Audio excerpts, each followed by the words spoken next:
International MI. This is Sarah Vita with Cultural Outreach.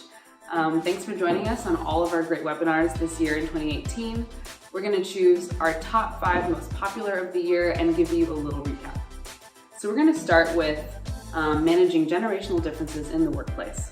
So just so you know, by 2020, millennials and Gen Z are going to make up 70% of the workforce. But while we're still in 2018, almost 2019, I'm going to go over all of the generations. So let's talk about values in the workplace, starting with traditionalists and baby boomers. So traditionalists and baby boomers are kind of more that live to work mentality.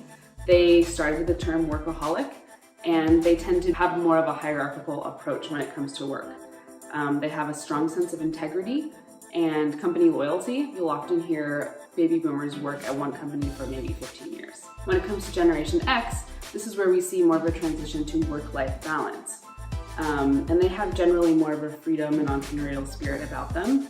They value career security over job security. So they're thinking more long-term about what they want to do as a career versus sticking to one place and one job.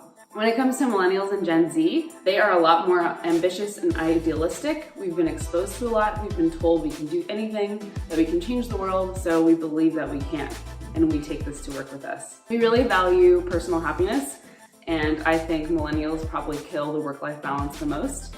We don't wait until retirement to take advantage of vacation time or living life. We try to really blend it in with work. And we are learners, so millennials and Gen Zers constantly want to be educated and trained on the job to be learning new skills. Gen Z, although there's not a huge difference, they also value a sense of security because they saw millennials get jobs at the recession and struggle with money like student debt and low-paying jobs out of college, so they're a little bit more financially responsible than millennials. Work environment, let's talk about that just a little bit. For traditionalists and baby boomers, it tends to be more flat, hierarchical. Things are based on title, you climb the ladder, that kind of thing. With Gen X, it starts to get more casual. People are more project-oriented and independent and have easy access to leadership, and they like to be really working in teams and things like that. When it comes to millennials, we have a more flexible work schedule.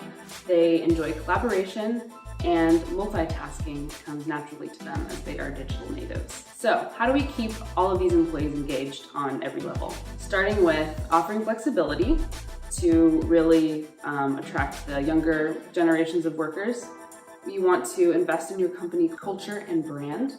Millennials and Gen Zers are really drawn to mission-driven causes and companies that invest in their community and social impact. Allow space for innovation and change. You want to make sure that there's transparency in the structure and that everyone has a voice. And encourage mentorship. This not only provides educational opportunities, but it bridges the gap between the younger and older generations of the workplace. And finally, give performance feedback often. Younger generations of workers like to know that they're on the right path, that they're doing great, that their work matters. And this is always great for really any generation of employee when you're trying to build a strong community work environment. So that is different generations in the workplace.